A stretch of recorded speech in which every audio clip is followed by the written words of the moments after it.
السلام علیکم my dear family, آپ کو ہمارے چینل نیریٹو گھر میں خوش آمدید۔ آج ہم آپ کی خدمت میں حضرت ابراہیم علیہ السلام کی زندگی کے بارے میں حالات و واقعات لے کر پیش ہوئے ہیں، جس میں ہم آپ کو بتائیں گے کہ حضرت ابراہیم علیہ السلام کو اسلام کی دعوت پھیلانے میں کن کن مشکلات کا سامنا کرنا پڑا اور کس طرح انہوں نے کامل یقین کے ساتھ ان سب حالات کا مقابلہ کیا، اور اس کے آخر میں آپ مکمل طور پر آل ابراہیم کے بارے میں جانیں گے۔ اس لیے سارے حالات کو جاننے کے لیے ویڈیو کے آخر تک ہمارے ساتھ جڑے رہیں۔ شکریہ۔ حضرت صالح علیہ السلام کے بعد اللہ تعالیٰ نے حضرت ابراہیم علیہ السلام کو مبعوث فرمایا۔ حضرت ابراہیم علیہ السلام نہایت ہی بلند مرتبہ پیغمبر تھے۔ مورخین نے آپ کے والد گرامی کا نام طارق لکھا ہے۔ آپ کا شجر نسب ابراہیم بن فاخور بن سارق بن ارغو بن نافع بن عابر بن شالق بن کنان بن عرفے بن سام بن نوح دیا گیا ہے۔ حضرت ابراہیم علیہ السلام کی کنیت ابو زیغان یعنی مہمانوں کے باپ مراد کثرت سے مہمان نوازی کرنے والی تھی، اور آپ کا لقب خلیل اللہ یعنی اللہ کا دوست تھا۔ جب طارق کی عمر 570 برس ہوئی تو ان کے ہاں حضرت ابراہیم علیہ السلام، ناہور اور ہاران پیدا ہوئے۔ ہاران کے ہاں حضرت لوط علیہ السلام نے جنم لیا۔ اس طرح حضرت ابراہیم علیہ السلام اور حضرت لوط علیہ السلام آپس میں چچا بھتیجا تھے۔ ان اہل کتاب کے نزدیک حضرت ابراہیم علیہ السلام طارق کے درمیانی صاحبزادے تھے۔ ہاران کا وصال ان کی والد کی زندگی میں ہی اسی سرزمین پر ہو گیا تھا جہاں ان کی ولادت ہوئی، اور حضرت ابراہیم علیہ السلام کی ولادت شہر بابل میں ہوئی۔ طارق کے ہاں حضرت ابراہیم علیہ السلام، ناہور اور ہاران پیدا ہوئے۔ حضرت ابراہیم علیہ السلام حضرت سارہ علیہ السلام سے رشتہ ازدواج میں منسلک ہوئے، جبکہ حضرت سارہ علیہ السلام بانجھ اور اولاد کی نعمت سے محروم تھیں۔ طارق اپنے بیٹے حضرت ابراہیم علیہ السلام، اپنی بہو حضرت سارہ علیہ السلام اور ہاران کے بیٹے لوط علیہ السلام کو لے کر کلدانیوں کی سرزمین سے کنعان تشریف لے گئے اور مقام حرا پر قیام فرمایا۔ یہیں پر طارق کا وصال ہوا۔ اس وقت آپ کی عمر 250 برس تھی۔ اس سے یہ واضح ہے کہ حضرت ابراہیم علیہ السلام کی ولادت حرا میں نہیں ہوئی، بلکہ کلدانیوں کی سرزمین شہر بابل میں ہوئی۔ پھر یہ لوگ کنانیوں کی سرزمین کاسدین چلے گئے، جو کہ بیت المقدس کے شہروں میں سے تھا۔ وہاں حرا مقام پر انہوں نے سکونیت اختیار کی۔ اس وقت وہاں کے لوگ 7 ستاروں کی عبادت کرتے تھے۔ وہ لوگ جنہوں نے دمشق آباد کیا تھا وہ بھی اسی دین پر تھے۔ قطب شمالی کی طرف رخ کر کے قول و فعل کے اعتبار سے کئی طرح وہ 7 ستاروں کو پوجتے تھے۔ اسی لیے انہوں نے دمشق کے پرانے 7 دروازوں میں سے ہر دروازے پر ایک ستارے کی ہیکل بنا رکھی تھی۔ وہاں وہ عید و تہوار کی رسومات بجا لاتے تھے۔ اہل حرا، اہل دمشق، اہل جزیرہ و شام، الغرض روئے زمین پر بسنے والا کوئی شخص ایسا نہ تھا جو ستاروں اور بتوں کو نہ پوجتا ہو۔ ساری سرزمین پر کفر و شرک کا دورہ تھا۔ صرف ایک گھرانہ ایسا تھا جو نہ صرف خود کفر و ضلالیت کی گھٹا گھوٹ تاریخیوں میں گرنے سے محفوظ و معون تھا، بلکہ ان کے توسط سے اللہ تعالیٰ نے اس شر و شرک کو زائل کیا اور کفر و ضلالت کی شکست فرمائی۔ وہ گھرانہ حضرت ابراہیم علیہ السلام کا تھا، جس گھرانے کے افراد میں سے خود حضرت ابراہیم علیہ السلام، حضرت سارہ علیہ السلام اور آپ کے بھتیجے حضرت لوط علیہ السلام ہمہ وقت پیکر خشیت الہیہ بنے رہتے تھے۔ اللہ تعالیٰ نے حضرت ابراہیم علیہ السلام کو کم سنی میں ہی رشد و ہدایت اور منصب رسالت سے سرفراز فرمایا تھا اور سن رسیدگی میں اپنا خلیل بنا لیا تھا۔ ارشاد باری تعالیٰ ہے، اور بے شک ہم نے ابراہیم کو پہلے ہی سے اس کی نیک راہ عطا کر دی اور ہم اس سے خبردار تھے۔ ابراہیم علیہ السلام اور نمرود دونوں ایک ہی بستی، ایک ہی شہر، ایک ہی ماحول اور ایک ہی خاندان کے افراد تھے، لیکن مرکز مختلف تھا، نقطہ نظر بھی مختلف تھا۔ مقصود ایک نہ تھا، ان کی منزل مختلف تھی، محبوب جدا جدا تھے، کوئی بہت قریب تک دیکھنے والا تھا اور کوئی بہت دور تک دیکھنے والا تھا، کوئی کوہتا نظر تھا اور دوسرا دور اندیش اور وسیع نظر۔ حضرت ابراہیم علیہ السلام اور نمرود کا قبلہ ایک نہ تھا، دونوں کی منزل مختلف تھی، وہ کبھی ایک منزل کی طرف اکٹھے سفر نہیں کر سکتے تھے۔ حضرت ابراہیم علیہ السلام کی نظر درست تھی، کوہتا اندیشوں اور اندھوں کے شہر اور بستی میں صرف ایک ابراہیم ہی تو تھے جسے ستاروں، چاندوں میں، سورجوں میں، بلکہ ہر چیز میں، سب میں وہ نظر آ رہا تھا۔ اس کی نظر کا عدسہ صحیح کام کر رہا تھا۔ ان پر لاکھوں کروڑوں سلام۔ ابراہیم علیہ السلام نے برہملہ اظہار کر دیا، علی الاعلان کہہ دیا، لوگوں، میں ان میں سے کسی کو نہیں مانتا، یہ سب بے بس ہے، بیچارے ہیں، مجبور ہے۔ ہاں، اگر مانتا ہوں تو اس کو مانتا ہوں جس کے ہاتھ میں ان سب کی باغ دوڑ ہے، جو جب چاہے ان کو طلوع کر دے اور جب چاہے ان کو غروب کر دے۔ مجھے بس اس کی قدرت پر ایمان ہے، اس کے اتنے بڑے طاقتور ہونے پر بھی ایمان ہے۔ جواباً کہا گیا، ابراہیم ایسا نہیں ہو سکتا، پیکرے محسوس کی بات کرو، اندیکھے معبود کی بات مت کرو۔ بس یہیں سے دونوں کے راستے مختلف ہو گئے، دونوں میں ٹھن گئی اور خوب ٹھن گئی۔ کفر کو اپنی طاقت، اپنی حکومت پر بڑا گھمنڈ تھا، ہم یہ کر دیں گے، ہم وہ کر دیں گے، ہمارے اتنے سارے معبودوں کی توہین ہمارے لیے ناقابل برداشت ہے، ہمارے معبود بھی اس کو برداشت نہ کر سکیں گے۔ شاید انہیں ابھی اس کی خبر نہیں، انہیں پتہ چل گیا تو وہ تیرا شر کر دیں گے، لیکن پہلے ہم تجھ سے نمٹ لیں۔ صلاح و مشورے شروع ہو گئے۔ حضرت ابراہیم علیہ السلام بھی کب خاموش رہنے والے تھے؟ بے شک وہ بظاہر تنہا تھے، لیکن ان کو یقین کامل تھا اور ہونا بھی چاہیے تھا۔ بے شک اللہ تعالیٰ ہر چیز پر قدرت رکھتا ہے۔ آپ نے بھی واشگاف الفاظ میں کہہ دیا، تم نے جو کرنا ہے کر لو، تم جس کو بھی اس کے ساتھ شریک ٹھہراتے ہو ان میں سے میں کسی سے بھی نہیں ڈرتا۔ حضرت ابراہیم علیہ السلام نے بت پرستی کے معاملے میں پہلے تو اپنی قوم سے مناظرہ کر کے حق کو ظاہر کر دیا، مگر لوگوں نے حق کو قبول نہیں کیا، بلکہ یہ کہا کہ کل ہماری عید کا دن ہے اور ہمارا ایک بہت بڑا میلہ لگے گا، وہاں آپ چل کر دیکھیں کہ ہمارے دین میں کیا لطف اور کیسی بہار ہے۔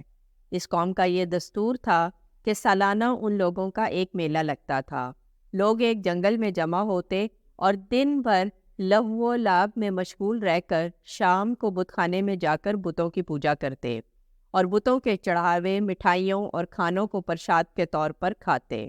حضرت ابراہیم علیہ السلام قوم کی دعوت پر تھوڑی دور تو میلے کی طرف چلے، لیکن پھر اپنی بیماری کا عذر کر کے واپس چلے آئے اور قوم کے لوگ میلے میں چلے گئے۔ چنانچہ اس کے بعد آپ ایک کلہاڑی لے کر بت خانے میں تشریف لے گئے اور دیکھا کہ اس میں چھوٹے بڑے بہت سے بت ہیں اور دروازے کے سامنے ایک بہت بڑا بت ہے۔ ان جھوٹے معبودوں کو دیکھ کر توحید الہی کے جذبے سے آپ جلال میں آ گئے اور کلہاڑی سے مار مار کر بتوں کو چکنا چور کر ڈالا اور سب سے بڑے بت کو چھوڑ دیا، اور کلہاڑی اس کے کندھے پر رکھ کر آپ بت خانہ سے باہر چلے آئے۔ قوم کے لوگ جب میلے سے واپس آ کر بت پوجنے اور پرساد کھانے کے لیے بت خانے میں گھسے تو یہ دیکھ کر حیران رہ گئے کہ ان کے دیوتا ٹوٹے پھوٹے پڑے ہوئے ہیں۔ ایک دم سب بوکھلا گئے اور شور مچا کر چلانے لگے، کس نے ہمارے خداؤں کے ساتھ یہ کام کیا؟ بے شک وہ ظالم ہے۔ تو کچھ لوگوں نے کہا کہ ہم نے ایک جوان کو جس کا نام ابراہیم ہے اس کی زبان سے ان بتوں کو برا بھلا کہتے ہوئے سنا ہے۔ قوم نے کہا کہ اس جوان کو لوگوں کے سامنے لاؤ، شاید لوگ گواہی دیں کہ اس نے بتوں کو توڑا ہے۔ چنانچہ حضرت ابراہیم علیہ السلام بلائے گئے تو قوم کے لوگوں نے پوچھا کہ اے ابراہیم، کیا تم نے ہمارے خداؤں کے ساتھ یہ سلوک کیا ہے؟ تو حضرت ابراہیم علیہ السلام نے فرمایا کہ تمہارے اس بڑے بت نے کیا ہوگا، کیونکہ کلہاڑی اس کے کاندھے پر ہے۔ اگر تم لوگ اپنے ان ٹوٹے پھوٹے خداؤں ہی سے کیوں نہیں پوچھتے کہ کس نے تمہیں توڑا ہے؟ اگر یہ بت بول سکتے ہیں تو انہی سے پوچھ لو، وہ خود بتا دیں گے کہ کس نے انہیں توڑا ہے۔ قوم نے سر جھکا کر کہا کہ اے ابراہیم، ہم ان خداؤں سے کیا اور کیسے پوچھیں؟ آپ تو جانتے ہیں کہ یہ بت بول نہیں سکتے۔ یہ سن کر حضرت ابراہیم علیہ السلام نے جلال میں تڑپ کر فرمایا، کہا تو کیا اللہ کے سوا ایسے کو پوچھتے ہو جو نہ تمہیں نفع دے اور نہ نقصان پہنچائے؟ تف ہے تم پر اور ان بتوں پر جن کو اللہ کے سوا پوچھتے ہو، تو کیا تمہیں عقل نہیں؟ آپ کی اس حق گوئی کا نعرہ سن کر قوم نے کوئی جواب نہیں دیا، بلکہ شور مچایا اور چلا چلا کر بت پرستوں کو بلایا۔ سورہ الانبیاء میں ہے، ان کو جلا دو اور اپنے خداؤں کی مدد کرو اگر تمہیں کرنا ہے۔ چنانچہ ظالموں نے اتنا لمبا چوڑا آگ کا الاؤ جلایا کہ اس آگ کے شعلے اتنے بلند ہو رہے تھے کہ اس کے اوپر سے کوئی پرندہ بھی اڑ کر نہیں جا سکتا تھا۔ پھر آپ کو ننگے بدن کر کے ان ظلم و ستم کے مجسموں نے ایک گوپن کے ذریعے اس آگ میں پھینک دیا، اور اپنے اس خیال میں مگن تھے کہ حضرت ابراہیم علیہ السلام جل کر راکھ ہو گئے ہوں گے، مگر حکم الحاکمین کا فرمان اس آگ کے لیے یہ صادر ہو گیا کہ سورہ الانبیاء کے مطابق ہم نے فرمایا، اے آگ ہو جا ٹھنڈی اور سلامتی ابراہیم پر۔ چنانچہ نتیجہ یہ ہوا جس کو قرآن نے اپنے قاہرانہ لہجے میں ارشاد فرمایا ہے کہ اور انہوں نے اس کا برا چاہا تو ہم نے انہیں سب سے بڑھ کر ضیاء کار کر دیا۔ آگ بجھ گئی اور حضرت ابراہیم علیہ السلام زندہ اور سلامت رہ کر نکل آئے، اور ظالم لوگ کف افسوس مل کر رہ گئے۔ روایت ہے کہ جب نمرود نے اپنی ساری قوم کے روبرو حضرت ابراہیم علیہ السلام کو آگ میں پھینک دیا تو زمین و آسمان کی تمام مخلوقات چیخیں مار مار کر بارگاہ خداوندی میں عرض کرنے لگیں کہ خداوند، تیرے خلیل آگ میں ڈالے جا رہے ہیں، اور ان کے سوا زمین میں کوئی اور انسان تیری توحید کا علمدار اور تیرا پرستار نہیں، لہٰذا تو ہمیں اجازت دے کہ ہم ان کی امداد و نصرت کریں۔ تو اللہ تعالیٰ نے فرمایا کہ کہ ابراہیم میرے خلیل ہے اور میں ان کا معبود ہوں، تو اگر حضرت ابراہیم تم سبوں سے فریاد کر کے مدد طلب کرے تو میری اجازت ہے کہ سب ان کی مدد کرو، اور اگر وہ میرے سوا کسی اور سے کوئی مدد طلب نہ کریں تو تم سب سن لو کہ میں ان کا دوست اور حامی و مددگار ہوں، لہٰذا تم اب ان کا معاملہ میرے اوپر چھوڑ دو۔ اور دیکھیں اللہ کی شان کہ اللہ نے کس طرح سے آگ کو حکم دے کر اسے ٹھنڈے ہونے کا حکم دیا، اور اس دن ساری کائنات میں سے کسی نے بھی آگ کی تپش سے کوئی فائدہ نہ لیا، اور آگ کی تاثیر ٹھنڈی رہی۔ اس وقت حضرت ابراہیم علیہ السلام کی عمر تقریباً 16 سال بتائی جاتی ہے۔ پھر حضرت ابراہیم علیہ السلام کو شام کی طرف ہجرت کا حکم دیا گیا۔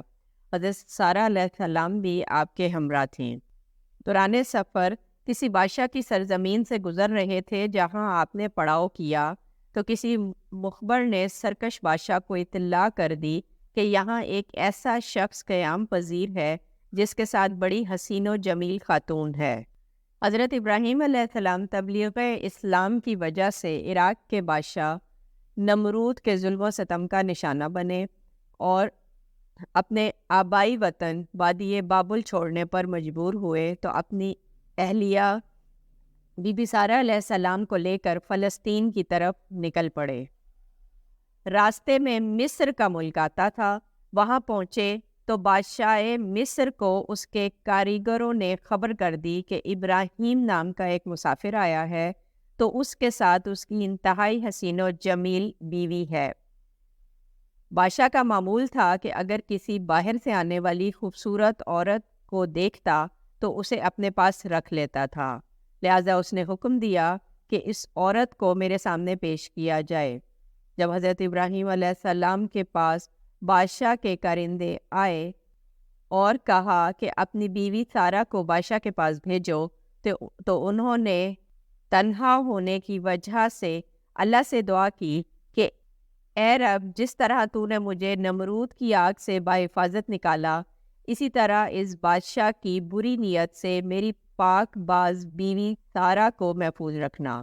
چونکہ آپ مسافر اور تنہا تھے، لہٰذا بے بسی کی حالت میں بی بی سارہ کو بادشاہ کے دربار میں روانہ کر دیا۔ جب پیغمبر خدا کی بیوی بادشاہ کے سامنے گئی تو وہ ان کے حسن و جمال کو دیکھ کر دیوانہ ہو گیا، اور خراب نیت سے ان کی طرف بڑھنے لگا۔ یہ دیکھ کر بی بی سارہ نے نماز پڑھنی شروع کر دی اور اللہ سے دعا کی، اے مالک، میں نے اپنے خاوند کے سوا کسی کو نہیں دیکھا، مجھے بادشاہ کے غلط ارادے سے محفوظ رکھنا۔ جب نماز سے فارغ ہوئی تو بادشاہ نے پھر ہاتھ بڑھایا اور اس وقت عذاب الہی نے اسے آ لیا۔ دو الگ روایات ہیں، کچھ جگہ یہ لکھا گیا ہے کہ اس کے ہاتھ سن ہو گئے اور کچھ جگہ یہ لکھا گیا ہے کہ اس کا سارا جسم زمین میں دھنس گیا اور قریب تھا کہ وہ مر جاتا۔ تو یہ دیکھ کر بی بی سارہ پریشان ہو گئیں کہ اس طرح اس کے قتل کا الزام مجھ پر عائد ہوگا۔ پھر انہوں نے اللہ تعالیٰ سے دعا کی کہ اسے ٹھیک کر دیں۔ جب وہ ٹھیک ہو گیا تو اس نے دوبارہ وہی حرکت کی اور اس طرح بی بی سارہ کو اللہ کے حضور دوبارہ دعا کرنی پڑی، جس کے نتیجے میں بادشاہ پر دوبارہ عذاب الہی نازل ہوا۔ جب وہ 2 دفعہ عذاب سے گزرا تو اسے یقین ہو گیا کہ یہ عورت انسان نہیں بلکہ جنات میں سے ہے۔ اس نے اپنے کارندوں سے کہا کہ تم تو کسی جن کو میرے پاس لے آئے ہو، اسے واپس اس کے خاوند کے پاس لے جاؤ۔ وہ سارہ علیہ السلام کی شخصیت اور کرشمات سے اس قدر متاثر ہوا کہ جاتے ہوئے اس نے اپنی بیٹی حضرت ہاجرہ انہیں تحفے میں دے دی۔ حضرت سارہ علیہ السلام نے بی بی ہاجرہ کو حضرت ابراہیم علیہ السلام کی خدمت میں پیش کیا اور انہوں نے اس سے نکاح کر لیا۔ اللہ تعالیٰ نے حضرت ابراہیم علیہ السلام کی طرف وحی بھیجی کہ شرق و غرب اور جنوب و شمال کی جانب تا حد نگاہ دیکھیں کہ جہاں تک تمہاری نگاہ جاتی ہے اس روئے زمین کو تمہارے لیے اور تمہاری اولاد کے لیے قیامت تک میں نے منتخب و مختص کر دیا ہے، اور تمہاری اولاد میں نسل در نسل اتنی برکت پیدا کر دوں گا کہ خاک کے زروں کی طرح تمہاری اولاد روئے زمین پر ہوگی۔ اس بشارت ابراہیمی میں سرکار دو عالم حضرت محمد مصطفیٰ صلی اللہ علیہ وآلہ وسلم کی امت بھی داخل و شامل ہے، بلکہ اس امت محمدیہ کے بغیر اولاد ابراہیم مکمل بھی نہیں ہو سکتی۔ اولاد ابراہیم میں امت محمدیہ سے بڑھ کر کسی نبی کی امت نہیں ہے۔ اہل کتاب کا کہنا ہے کہ حضرت ابراہیم علیہ السلام نے اللہ تعالیٰ کے حضور نیک و طیب اولاد کے لیے عرض کی۔ اللہ تعالیٰ نے انہیں اولاد کی خوشخبری دی اور حضرت ہاجرہ پر امید ہو گئیں۔ بتقاضۂ بشریت حضرت سارہ رضی اللہ تعالیٰ عنہ کو اس وجہ سے حضرت ہاجرہ رضی اللہ تعالیٰ عنہ سے رشک و غیرت پیدا ہو گئی۔ انہوں نے حضرت ابراہیم علیہ السلام سے شکایت کی۔ حضرت ابراہیم علیہ السلام نے انہیں فرمایا کہ تم ہاجرہ کے بارے میں جو چاہتی ہو مالک ہو کر سکتی ہو۔ حضرت ہاجرہ اس مکالمے کو سن کر ڈر گئیں اور وہاں سے دوڑ پڑیں۔ وہاں پر ایک چشمے کے قریب جا کر ٹھہر گئیں۔ ایک فرشتے نے آ کر عرض کی کہ ہاجرہ ڈرنے کی ضرورت نہیں، اللہ تعالیٰ اس پیدا ہونے والے بچے کو خیر و بھلائی کا منبع بنانے والا ہے، اب واپس پلٹ جائے۔ فرشتے نے خوشخبری دیتے ہوئے کہا کہ اس نو مولود بچے کا نام اسماعیل رکھنا، وہ لوگوں میں منفرد اور ہر ایک پر اس کا دست شفقت ہوگا اور ہر ایک کا دست خدمت اس کے ساتھ ہوگا اور اپنے بھائیوں کے ملکوں کا بھی مالک ہوگا۔ حضرت ہاجرہ نے اس پر اللہ تعالیٰ کا شکر ادا کیا۔ حضرت ہاجرہ کے ہاں حضرت اسماعیل علیہ السلام کی ولادت ہوئی اور حضرت اسماعیل علیہ السلام کی ولادت کے 13 سال بعد حضرت اسحاق علیہ السلام سے اللہ تعالیٰ نے حضرت سارہ علیہ السلام کی گود کو بھی ہرا کر دیا۔